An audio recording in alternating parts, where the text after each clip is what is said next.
In that situation, where do you think I should go? And why?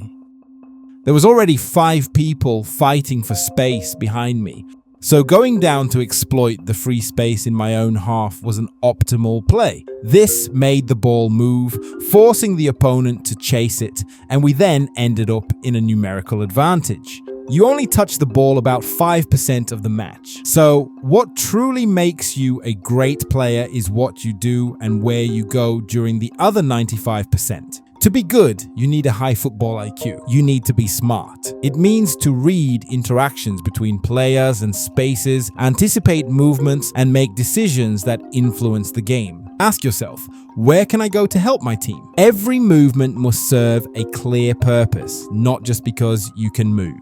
Here we have a teammate under pressure. Where can we go to help them? A defender will soon be blocking them, so a pass forward is definitely difficult. They are more likely to go back or to risk a dribble or a pass. That's why I decided to exploit the space in the middle, forming a triangle with my teammates and creating an easy pass option.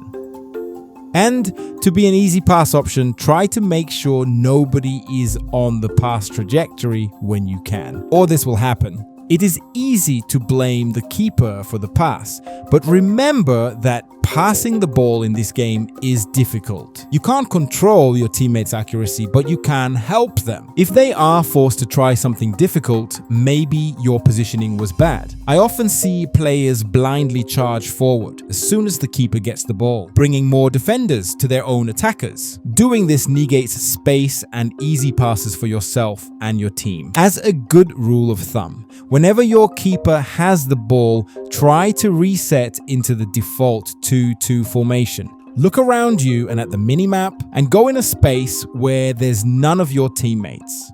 Now this situation is interesting. Do you think I should go up or stay in defense, and why? Pause the video and let me know in the comment what you think before I give an answer. First, a little bit of theory. The 2-2 formation is great and really balanced, but you also need to take into consideration where your opponents are. If your team has possession and your opponents have 2 or more players in your half, it's safer to keep at least 2 defenders back. However, if the other team is sitting deep with 4 players in their own box, 1 defender is usually enough.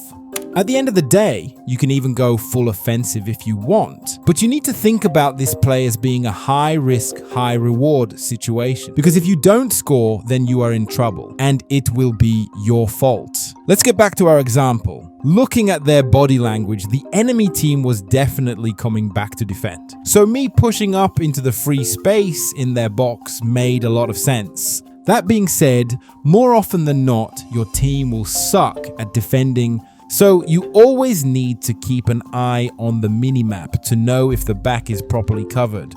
For example here, what would you do? What you see on screen right now only shows a small slice of the action. That's why you need to constantly check the minimap to know what to do. Here I'm following the player bottom left while keeping an eye on the body language of number 1 and be ready for a pass. You can actually defend pretty efficiently by just looking at the minimap this way.